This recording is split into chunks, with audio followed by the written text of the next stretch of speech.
ብዙ ሰዎች የፍቅር ግንኙነት ሲጀምሩ የፍቅር ሪሌሽን ማለት ነው ከሌላ ሴትም ጋር ወንድም ይሁን ሴት ማለት ነው ዴቲንግ ሲጀምሩ ምንድነው የሚያደርጉት?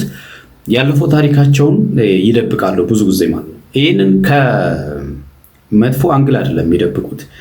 አንዳንድ ነገሮች ለምሳሌ እሷም ወይ እሱም ደግሞ የተዋደዱ ከሆነ ሚስጥራቸውን ደብቀው ነው ብዙ ጊዜ የሚገቡትና ይሄ መደበቁ መሀል ላይ ችግር ሊያመጣ ይችላል። ይሄ ብዙዎቹ ጋር የሚፈጠር ችግር ነውና ስፔሻሊ ትዳር ከተመሰረተ ሁሉ ችግሮችን ይዞ ሊመጣ ይችላልና ብዙ ሰዎች እንደዚህ ያለ ሪሌሽን ውስጥ ይገቡና ትዳራቸው ፍቅራቸው ሲፈርስ ምናምን ነገር ብዙ ሰዎችን አይተናል አይደል? በእናንተ በአካባቢያችሁ ምናልባት አይታችሁ ሊሆን ይችላልና የተወዳችሁና የተከበራችሁ ቤተሰቦች እንደምን አላችሁ? ሁሉ ሰላም ነው? እኛ ጋር ሁሉ ሰላም ነው። ዛሬም እንደተለመደው በሌላ ቪዲዮ መጥቻለሁኝ። ቻናሌን ሰብስክራይብ ያደረጋችሁ ሰብስክራይብ እንድታደርጉ በትህትና እጠይቃለሁኝ። ይህንን ቪዲዮ ስትጀምሩ ላይክ እያደረጋችሁ እንድትጀምሩ በትህትና እጠይቃለሁኝ። ዛሬ እንግዲህ በጣም በሚገርም ሁኔታ የሚገርም ሀሳብ ነው እየመጣውና ብዙዎች ማለት ነው ሊማሩበት ይችላሉ ይገባል እንደውም ያሰብኩት ነው። ቪዲዮ በጣም አስተማሪ ቪዲዮ ነው ለመናገርና ምናልባት እዚህ ሪሌሽን ውስጥ እንደዚህ ያለ አጋጣሚ ያጋጠማችሁ ሰዎች ካላችሁ ኮሜንት ላይ ጻፉልኝ እስቲ በቅርበት የምታውቁት ሰው ካለ ማለት ነውና ብዙ ጊዜ የፍቅር ግንኙነት ሲጀምሩ ብዙ ሰዎች ማለት ነውና ባክግራውንዳቸውን ይደብቃሉ፣ ያለፈውን ህይወታቸውን ይደብቃሉና ያመደበቁ ብዙ ችግሮችን ይዘው ሲመጣ አይተን እናውቃለን ማለት ነው። እኔ በግሌ አይቼ አውቃለሁ። ለምሳሌ አንድ ሰው በፊት የፍቅር ግንኙነት ሊኖረው ይችላል። በዛ ውስጥ ሆኖ ያ የፍቅር ህይወት ብሬክ ይሆንና ሌላ አዲስ ህይወት ይጀምራሉና ምንድነው መሰላችሁ ብዙ ጊዜ እንደዚህ ያለ ሪሌሽን ውስጥ ከአንዱ ሪሌሽን ወደ አንዱ ሪሌሽን ሲኬድ ምናልባት ልጅ የሚባል ነገር ሊመጣ ይችላል ማለት ነው። እና ያልታሰበ ነገር ነው። አሁን ይሄ ይፈጠራል ተብሎ ሳይሆን ምናልባት በድንገትም ሊሆን ይችላል። አንዳንድ ሰዎች ስፔሻሊ መጠጥ በጣም የሚጠጡ ሰዎች በአጋጣሚ ከሴቶች ጋር ምናምን ግንኙነት ሊፈጥሩ ይችላሉ እና የአንዲት ቀን ስህተት ዋጋ ልታስከፍል ትችላለች ማለት ነው። እና ምናልባት እሱ አስቦበት ላይሆን ይችላል፣ በድንገት የተፈጠረ ጉዳይ ሊሆን ይችላል። ምን ያህል ጥንቃቄ እንደሚያስፈልገው ነው የምነግራችሁ በህይወታችሁ ውስጥ ማለት ነው። እናንተ ያንን ኬስ ከፈጠራችሁ በኋላ ምናልባት አዲስ ህይወት ልትጀምሩ ትችላላችሁ። ከዛም በኋላ እናንተ ባላሰባችሁ ሰዓት በጣም ደስ የሚል የፍቅር ህይወት ውስጥ እየኖራችሁ ልጅ የሚባል ነገር ሊመጣ ይችላል ማለት ነው። ከመጀመሪያው ሪሌሽን ማለት ነውና ልጅ የሚባል ነገር ሊመጣ ይችላልና ልጅ ደግሞ አባትን ፍለጋ ያው የልጁ አባትን ፍለጋ እናት ደግሞ ይዛት ትመጣለች ማለት ነው። ምናልባት የምትኖርበት ኮንዲሽን ጥሩ ላይሆን ይችላል፣ ከባድ ሊሆን ይችላልና ይዛት ልትመጣ ትችላለች እና ብዙ ጊዜ ይፈጠራሉ፣ እንደዚህ ያሉ ኬዞች ይፈጠራሉ። ለምሳሌ በፍቅር ግንኙነት ብቻ ሳይሆን በአጋጣሚ ራሱ ማለት ነውና የሚፈጠሩ ኬዞች አሉና ጥንቃቄ ምን ያህል እንደሚያስፈልግ ይሄንን ስላችሁ ግን ልጅ ስለተፈጠረ ብቻ አይደለም ችግሩ የሚፈጠረው ማለት ነው። ሁለተኛ ሪሌሽን ውስጥ ሲገቡ ሰዎች ስለ በፊት የፍቅር ግንኙነታቸው ማውራት አይፈልጉም እና ይደብቃሉ እና ጉዱ የሚመጣው ባይደበቅ እኮ ችግር የለው። ኢቭን ያ ብቻ አይደለም ልጅ እያላቸው እያወቁ ሪሌሽን ጀምረው ልጅ እንዳላቸው ግን የማይናገሩ ማለት ነው። ይሄኛውን ሪሌሽን ልጅ በመናገሬ ይበላሻል ብሎ በፍራቻ ሊሆን ይችላል በተለያየ ምክንያት ማለት ነውና አይናገሩም። ባለመናገራቸው የሆነ መሃል ላይ ልጅ አባትን ፍለጋ ይመጣል።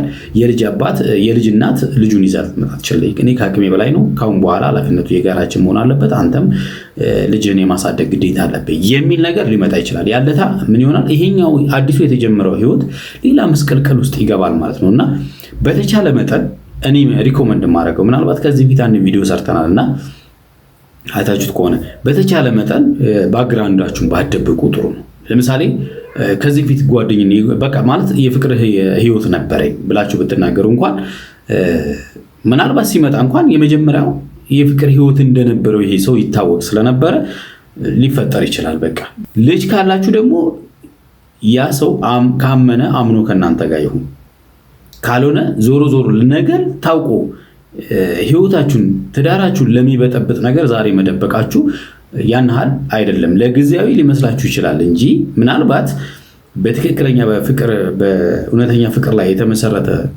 ከሆነ መጀመሪያው ስትጀምሩ በእርግጠኝነት ልጅ ስላላችሁ ጥሎ አይሄዱም። ስፔሻሊ ወንዶች ናቸው ልጆችን ደብቀው እንደዚህ ያለ ሪሌሽን ውስጥ የሚገቡት እና ሴቶች ጋር የለም እያልኩ አይደለም። ሴቶች ጋርም አሉ ቤተሰቦቻቸው ጋር ምናምን አድርገው ልጆቻቸውን ደብቀው ምንም አይነት ነገር የፍቅር ሪሌሽን እንኳን እንዳሌላቸው አድርገው ከሌላ ወንድ ጋር እንደ አዲስ ተጠናንተው ወደ ህይወት የሚገቡ አሉ እና የሆነ ሰዓት ላይ የአክስቴ ልጅ ነው ምናምን እያሉ በቃ ይፈነዳል ማለት ነው። ያ ሲፈነዳ ትልቅ አደጋ ነው ይዞ የሚመጣው ማለት ነው እና ዛሬ እነ ቡርኬና ሃይሚ የሚገርማችሁ ነገር በዚህ ጉዳይ ላይ ነው ይዞ የመጡት እና የሚገርም ቪዲዮ ነው። እውነት ለመናገር አስተማሪ ቪዲዮ ነው እና ምናልባት ተበዳዩ ልበል ምናልባት ተበዳዩ ሰው እንዴት ነገሮችን አክሰፕት ያደርጋል የሚለው ነገር እንግዲህ ብሩኬ ዛሬ ልጅ አለኝ ብሎ ለሃይሚ ሊነግራት ነው እና እሷ የምትቀበልበት መንገድ ነው እንግዲህ አሁን ብዙ ጊዜ ማለት ነው እና የምናየው እስቲ ቪዲዮውን እያየን አንዳንድ ነገር እንበል። እኔ ይከብዳል መናገር፣ የምሬ ነው የምላችሁ ይከብዳል። እንደዚህ ያለ ነገር ይከብዳል። ልጅ አለኝ ጎበዝ ወልዳው ልጅ አለኝ ብላኛለች፣ ግን ማን እንደሆነችም አላውቅም። ልጅ አምታ ነው ያስቀመጠችብኝና ልጁ ያንተ ነው ምናምን አለችኝ። ያው ፊልም ላይ እንደምናየው ነገር ነው የት ላይ ተፈጠረ። ዛሬ ለሃይሚ ልነግራት ነው ልጅ እንዳለኝ። ሃይሚ እስክትመጣ እንጠብቃት። እንግዲህ ሃይሚ ስትመጣ ምን ትላለች? ቡርኬ ልጅ አለው እሷ አታውቅም እስከዛሬ ምንም የነገራት ነገር የለም። ስለዚህ ምንድን ነው የሚፈጠረው? ሌላ ሰው ላይስ ቢሆን እንደዚህ ያለ ነገር እናንተ ላይ ቢሆንስ?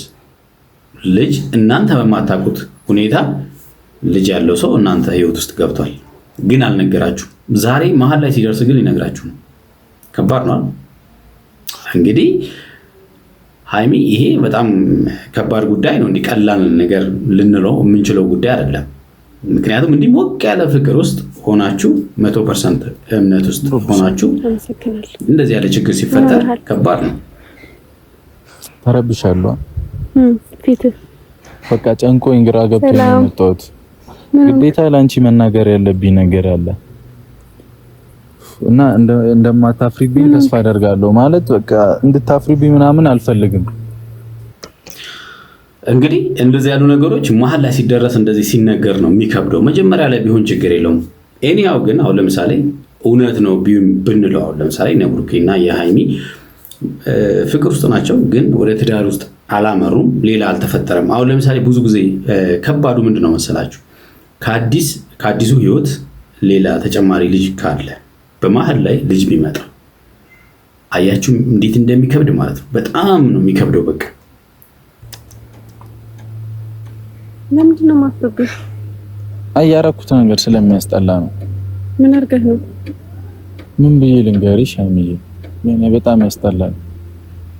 ግራ ገባኝ። አሁን እኔ እሺ በቃ ወይ እኔ ያልንገርሽ ቪዲዮን አይተሽው እንትን በይ ስሚው በቃ ፈራሁሽ፣ ሳይሽ ፈራሁሽ።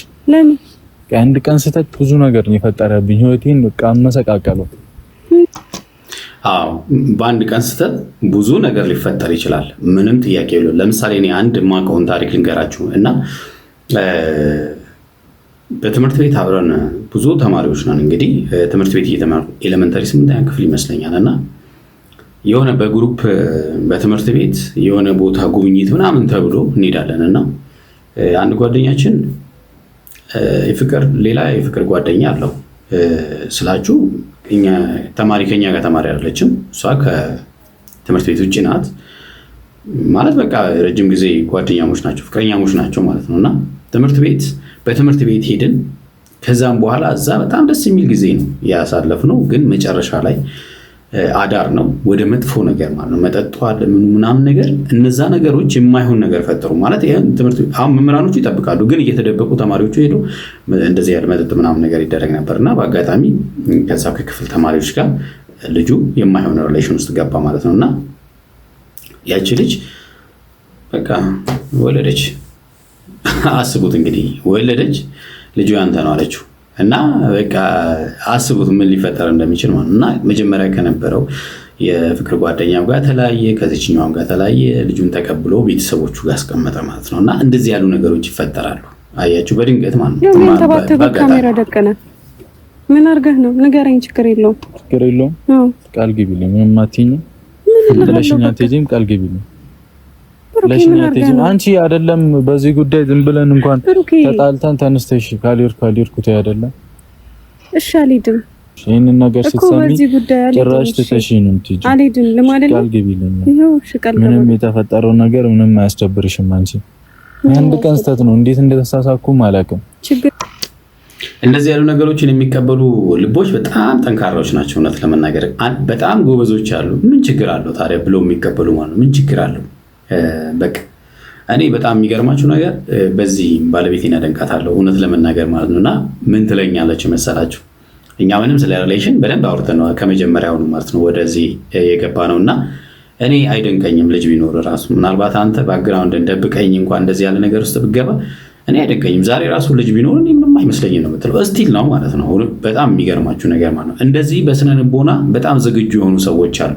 ምንም አይመስላቸውም በቃ ምንም ችግር የለውም ብሎ የሚቀበሉ ማለት ነው። በተቃራኒው ደግሞ በጣም በቃ በከባዱ ሁኔታ ልጅን እንደ መጥፎ ነገር አስበው ሌላ ጦርነት የሚከፍቱ አሉና ለእንደዛ በጣም ማለት አይደለም። በጣም ይቅርታና ጓደኞቼም ከጎን የሆናችሁ እንደምታግዙኝ ተስፋ አደርጋለሁ። ምንም የፈለገ ጓደኛ እንኳን ብንሆን አጎቱ ናችሁና ማለት ተንከባክባችሁ እንደምታግዙኝ ተስፋ አደርጋለሁ። ብዙ ወጪ አለውና ካልሄድም አብሬ ሆናለሁ ምናምን ብለሻላ። ቡርኬ ከምንም በላይ ያሳሰበው እንግዲህ ስለ ወጪው ነው ያሳሰበው ማለት ነው። ኧረ ተው ግዴ በቃ ልናደድ እችላለሁ ግን በቃ እኮ አትናደጂ። አንድ ቀስተት ነው ስተሰርተሽ አጣቂም በህይወትሽ ሰራለሁ። በቃ እኔም አንድ ቀን ተሳሳትኩ በቃ ይኸው ምንም ማድረግ አልቻልኩም። ጠዋት ማለት ነው እሺ ጠዋት ቤት ስወጣ ጥፍሩ ሊነቅለው ነው። ምንድነው ጥፍርን ምን ያርግህ? ለምን አትናገርም? ጠዋት ቤት ስወጣ ማለት ነው ቤት ላይ ቢያንስ አንድ አመት ከምናምን ይሆናል ህፃን ልጅ ነው። እሺ እዛ ኪስ ውስጥ ወረቀት ይዟል ምናምን እኔ በር ላይ ቁጭ ብሎ ሁላ ቤቴን እንዴት እንዳወቀችው ምናምን አላውቅም። አዎ እንግዲህ በእውነተኛው ዓለም እንደዚህ የታስቦበት ነው ኦሬዲ ማለት ነው። ምክንያቱም እንደዚህ የሚያደርጉት ወዶ አይደለም። በነገራችን ላይ ብዙ ጊዜ ሴቶቻችን እንደዚህ ልጆችን በአጋጣሚ መውለድ እንትን ሲኖር ምንድነው ከአቅማቸው በላይ ካልሆነ ድረስ ልጃቸውን አይሰጡምና በዚህ በጣም ጎበዞች ናቸው እውነት ለመናገር ማለት ነውና ግን ለማሳደግ ኢኮኖሚካሊ በጣም ከባድ ሲሆንባቸው አማራጭ የላቸውምና ልጃቸውን ጣልተው ሳይሆን ቢያንስ ማለት ነው እውነት ለመናገር ልጃቸውን እዛ ጋር አስቀምጠው ልጁ ተነስቷል አልተነሳም እስከሚል ራሱ ከሩቅ ሆኖ አይተው አጣርተው ነው ብዙ ጊዜ እንደዛ የሚያደርጉትና በታሪክ ብዙ ጊዜ ስለምንሰማ ነውና ልጁ የማን ነው? ያ ቡርኬ ነው። ደብዳቤ ላይ ያንተ ነው ቤት አለ። ልጁን ቤት ነው ያስቀመጥኩት። ግራ ገብቶኝ ፍፄንም ጠርቼ ከልጁ ጋር ነው ቁጭ ያለው። እዛ ወረቀቱን ሳነበው ቀኑን ምናምን አስታወሰችኝ። እንዲቀን ምናምን አለችኝ። እዛ ልጅ አለችኝ እኔ ከብዶኝ ሄጃለሁ ምናምን አለችኝ። እስከ አንድ አመት በቃ ትንሽ እንኳን ምግብ ጀምሮለታል አንተ ጋር ይሁንና ተንከባከበው። እንዴት ተስማምታችኋል? ይሄ እኮ በነገራችን ላይ ፕራንክ አይባልም እኮ ብሩኬ አሁን ፕራንክ አላደረገም።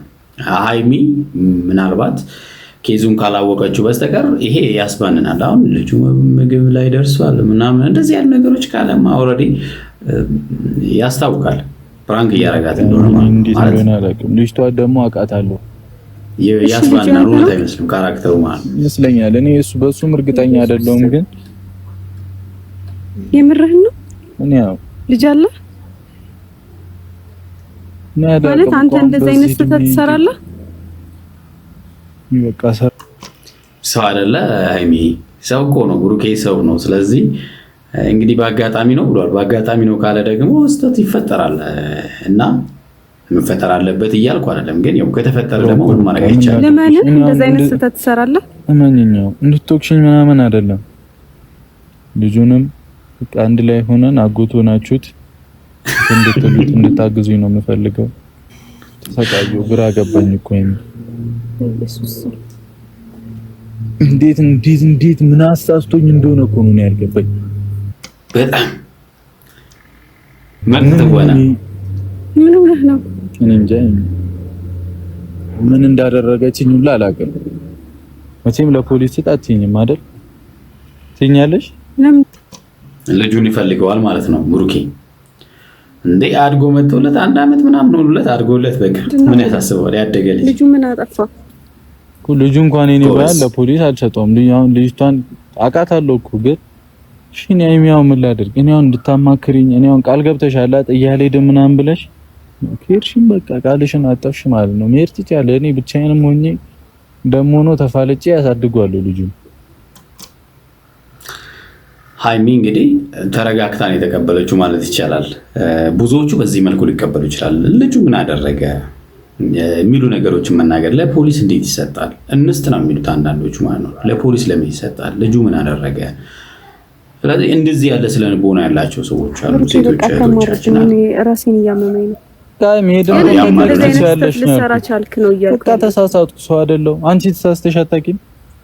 እንደዚህ ያለ ተሳስተሽ አራቱ ልጆች ነው ያላችሁ።